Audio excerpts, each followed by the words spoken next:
नमस्कार विद्यार्थी मित्रांनो, स्वागत आहे तुमचे माझ्या यूट्यूब चॅनेलवर। तर मित्रांनो, आज आपण टी परीक्षेसाठी समाजशास्त्र या विषयावरील महत्त्वाचे असे 50 प्रश्न पाहणार आहोत। तरी तुम्ही व्हिडिओ शेवटपर्यंत नक्की पहा। पण त्याआधी तुम्ही जर माझ्या चॅनेलवर नवीन असाल तर प्लीज माझ्या चॅनेलला लाईक आणि सबस्क्राईब करायला विसरू नका।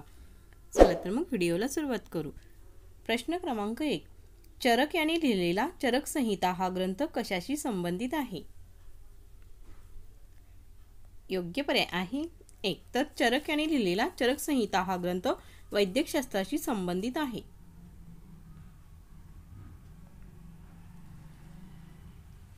प्रश्न क्रमांक 2, अजिंठा येथील लेणी क्रमांक 16 कोणी खोदून घेतली? योग्य पर्याय आहे 3, तर अजिंठा येथील लेणी क्रमांक 16 ही वराहदेव यांनी खोदून घेतली।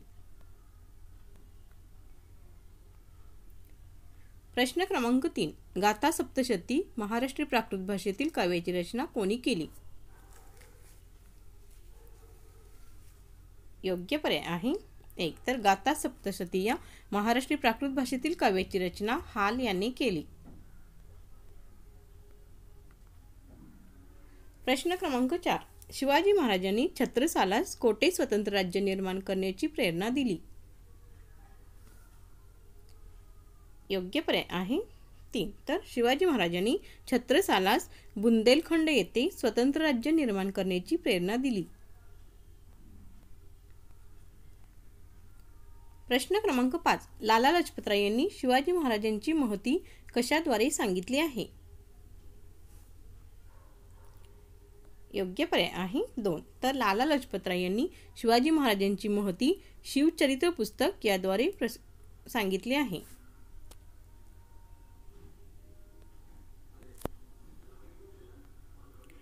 प्रश्न क्रमांक 6, औरंगजेबाने मुकरब खान याची नेमणूक कोणत्या प्रांतावर केली होती?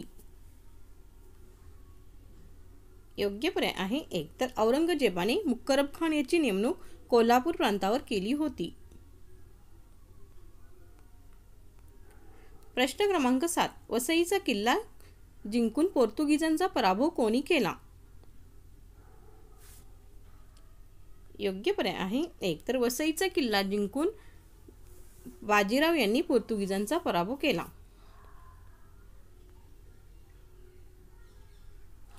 प्रश्न क्रमांक 8, पानिपतच्या पराभवानंतर उत्तर भारतात मराठ्यांचे वर्चस्व आणि प्रतिष्ठा कोण निर्माण केली? योग्य पर्याय आहे 1, तर पानिपतच्या पराभवानंतर उत्तर भारतात मराठ्यांचे वर्चस्व आणि प्रतिष्ठा महादजी शिंदे यांनी निर्माण केली।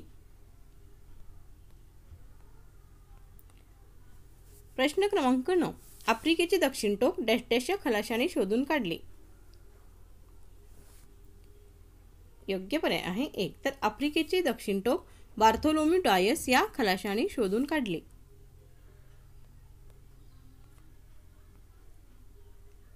प्रश्न क्रमांक 10, लॉर्ड क्लाइव्हने बंगालमध्ये दुहेरी राज्यव्यवस्था कधी चालू केली?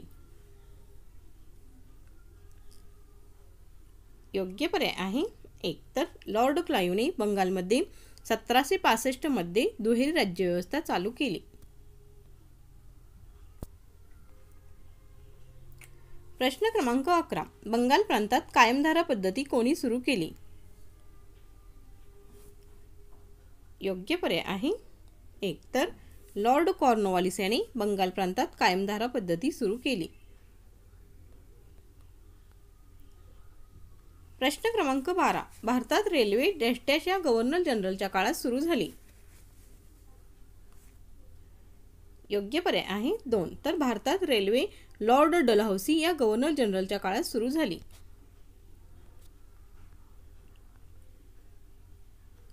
प्रश्न क्रमांक 13, विधवा पुनर्विवाहास मान्यता देणारा कायदा कोणत्या वर्षी मंजूर झाला?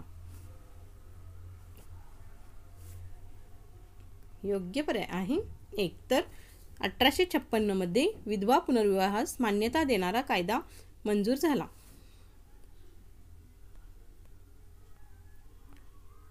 प्रश्न क्रमांक 14, नियामक कायदा म्हणजेच रेग्युलेटिंग ॲक्ट 1773 कोणाच्या काळात मंजूर झाला? योग्य पर्याय आहे एक. तर नियामक कायदा म्हणजेच रेग्युलेटिंग ॲक्ट हा वॉरेन हेस्टिंगच्या काळात मंजूर झाला. प्रश्न क्रमांक 15. खानदेशातील उठावाचे नेतृत्व कोणी केले? योग्य पर्याय आहे 2. तर कुंवर सिंग यांनी खानदेशातील उठावाचे नेतृत्व केले. प्रश्न क्रमांक 16. डॅश डॅश या दिवशी मेरठ छावणीतील हिंदी शिपायांनी बंड केले. योग्य पर्याय आहे 4. तर 10 मे 1857 या दिवशी मेरठ छावणीतील हिंदी शिपायांनी बंड केले.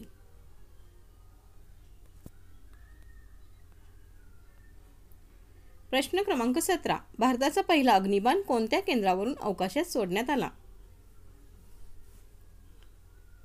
योग्य पर्याय आहे 2. तर भारताचा पहिला अग्निबाण हा थुंबा या अवकाश केंद्रावरून अवकाशात सोडण्यात आला.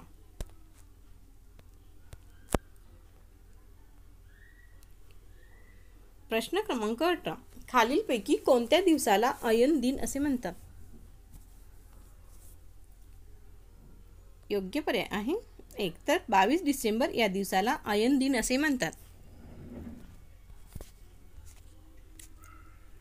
प्रश्न क्रमांक 19. खालीलपैकी कोणती नदी बंगालच्या उपसागरास मिळत नाही?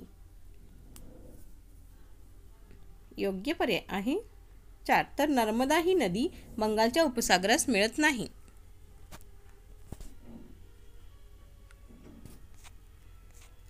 प्रश्न क्रमांक 20. जपानमधील फुजियामा या पर्वत शिखराची उंची डॅश डॅश मीटर आहे. योग्य पर्याय आहे 3. तर जपानमधील फुजियामा या पर्वत शिखराची उंची 3776 मीटर आहे. प्रश्न क्रमांक 21. मलेशियातील डॅश डॅश या शहराला उद्यानांचे शहर म्हणतात.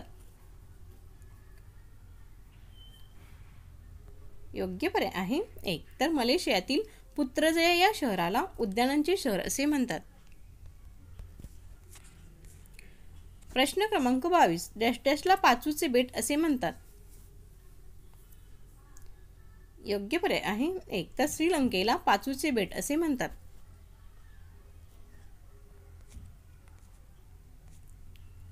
प्रश्न क्रमांक 23. भूकवचाच्या पृष्ठभागापासून ते पृथ्वीच्या गाभ्यापर्यंत खोली अंदाजे किती किमी आहे? योग्य पर्याय आहे 1. तर भूकवचाच्या पृष्ठभागापासून ते पृथ्वीच्या गाभ्यापर्यंत खोली अंदाजे 6370 किमी इतकी आहे.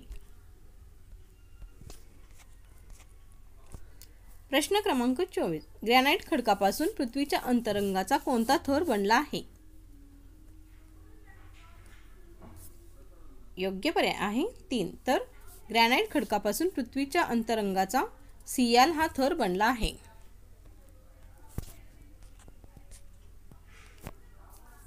प्रश्न क्रमांक 25. किलीमांजारो ज्वालामुखी पर्वत कोणत्या प्रकारचा आहे? योग्य पर्याय आहे 1. तर किलीमांजारो हा ज्वालामुखी पर्वत हा केंद्रीय ज्वालामुखी या प्रकारचा आहे. प्रश्न क्रमांक 26. कोणता पर्वत वली पर्वत आहे? योग्य पर्याय आहे 4. तर हिमालय पर्वत हा वली पर्वत आहे. प्रश्न क्रमांक 27. जगाच्या एकूण क्षेत्रफळापैकी अंटार्क्टिका खंडाने किती क्षेत्र व्यापले आहे? योग्य पर्याय आहे 1. तर जगाच्या एकूण क्षेत्रफळापैकी अंटार्क्टिका खंडाने 10% इतके क्षेत्र व्यापले आहे. प्रश्न क्रमांक 28. ऑस्ट्रेलियातील कुत्र्यासारख्या दिसणाऱ्या प्राण्याचे नाव काय? योग्य पर्याय आहे 4. तर ऑस्ट्रेलियातील कुत्र्यासारख्या दिसणाऱ्या प्राण्याचे नाव आहे डिंगो. प्रश्न क्रमांक 29. युरोप खंडातील सर्वात उंच शिखर कोणते? योग्य पर्याय आहे 1. तर माउंट एलबुर्ज हे युरोप खंडातील सर्वात उंच शिखर आहे.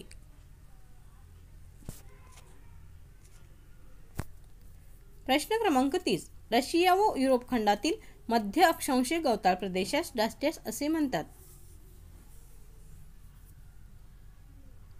योग्य पर्याय आहे 1. तर रशिया व युरोप खंडातील मध्य अक्षांशीय गवताळ प्रदेशास स्टेपीज असे म्हणतात.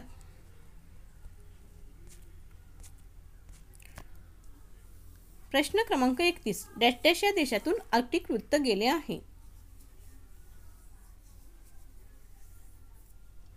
योग्य पर्याय आहे 3. तर रशिया या देशातून आर्क्टिक वृत्त गेले आहे. प्रश्न क्रमांक 32. युरोप व आशिया खंड डॅश या पर्वताद्वारे विभागले जातात.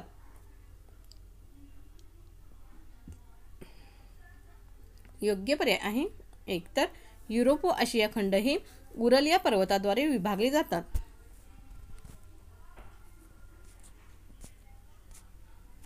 प्रश्न क्रमांक 33. पुढीलपैकी कोणत्या कालवाने बाल्टिक समुद्र आणि उत्तर समुद्र एकमेकांना जोडले आहेत.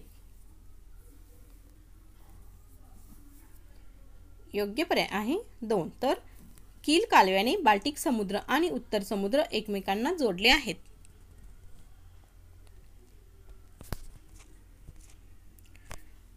प्रश्न क्रमांक 34. कालव्यांचे शहर म्हणून कोणते शहर प्रसिद्ध आहे.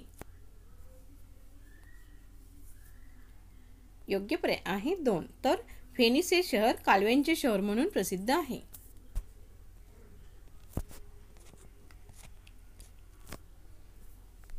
प्रश्न क्रमांक 35.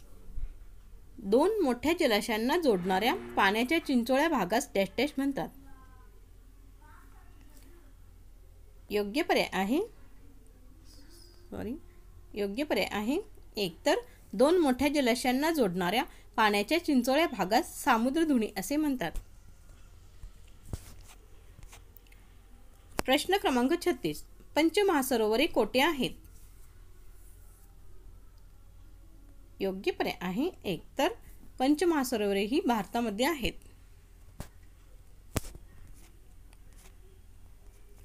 प्रश्न क्रमांक 37. सातवाहन वंशाची स्थापना कोणी केली. योग्य पर्याय आहे 1. तर सिमुग याने सातवाहन वंशाची स्थापना केली. प्रश्न क्रमांक 38. गायत्री मंत्र कोणत्या वेदामध्ये दिलेले आहेत. योग्य पर्याय आहे 1. तर गायत्री मंत्र हे ऋग्वेदामध्ये दिलेले आहेत. प्रश्न क्रमांक 39. बौद्ध धर्मग्रंथांपैकी असलेले त्रिपिटक कोणत्या भाषेत लिहिले गेले.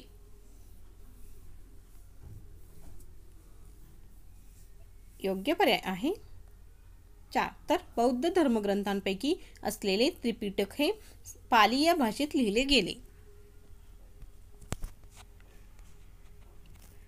प्रश्न क्रमांक 40. उठावाच्या अपयशानंतर मुघल बादशहाला कोठे कैदेत ठेवण्यात आले. योग्य पर्याय आहे 1. तर उठावाच्या अपयशानंतर मुघल बादशहाला रंगून येथे ठेवण्यात आले. प्रश्न क्रमांक 41. काँग्रेसच्या पहिल्या अधिवेशनास उपस्थित असलेल्या एकूण प्रतिनिधींची संख्या किती होती. योग्य पर्याय आहे 1. तर काँग्रेसच्या पहिल्या अधिवेशनास उपस्थित असलेल्या एकूण प्रतिनिधींची संख्या ही 72 इतकी होती. प्रश्न क्रमांक 42. कोणत्या घटनादुरुस्तीनुसार मंत्रिमंडळाचा सल्ला राष्ट्रपतींवर बंधनकारक करण्यात आला आहे. योग्य पर्याय आहे 1. तर 42व्या घटनादुरुस्तीनुसार मंत्रिमंडळाचा सल्ला राष्ट्रपतींवर बंधनकारक करण्यात आला आहे. प्रश्न क्रमांक 43. कायद्यासमोर समान हे तत्व खालीलपैकी कोणाला लागू होत नाही. योग्य पर्याय आहे 1. तर कायद्यासमोर समान हे तत्व राष्ट्रपतींना लागू होत नाही. प्रश्न क्रमांक 44. कोणत्या घटनादुरुस्तीनुसार संपत्तीचा मूलभूत हक्क वगळण्यात आला आहे. योग्य पर्याय आहे 2. तर 44व्या घटनादुरुस्तीनुसार संपत्तीचा मूलभूत हक्क वगळण्यात आला आहे? प्रश्न क्रमांक 45. ग्रामपंचायत स्थापन करण्यात यावी ही तरतूद संविधानाच्या कोणत्या कलमांमध्ये आहे?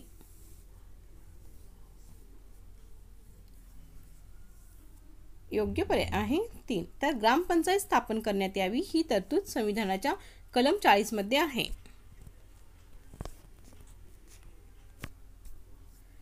प्रश्न क्रमांक 46. राष्ट्रपतीला पद व गोपनीयतेची शपथ कोण देतो?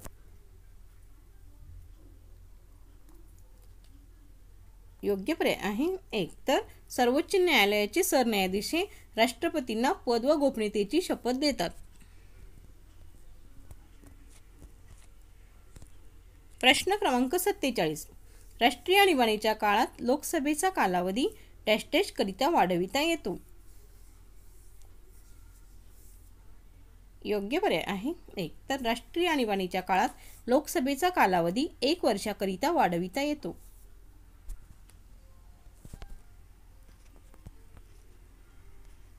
प्रश्न क्रमांक 48. धन विधेयक प्रथम कोठे सादर केले जाते?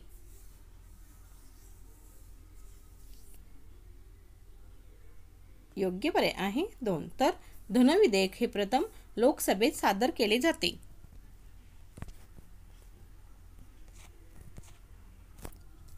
प्रश्न क्रमांक 49. विधानसभा बरखास्त करण्याचा घटनात्मक अधिकार कुणाला आहे?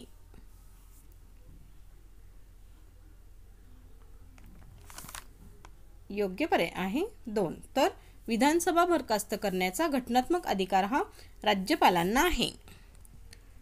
तर शेवटचा प्रश्न क्रमांक 50. कोणती व्यक्ती विधिमंडळाची सदस्य नसून सुद्धा दोन्ही सभागृहाच्या कामकाजात भाग घेऊ शकते? योग्य पर्याय आहे 2. तर महाधिवक्ता ही व्यक्ती विधिमंडळाची सदस्य नसून सुद्धा दोन्ही सभागृहाच्या कामकाजात भाग घेऊ शकते.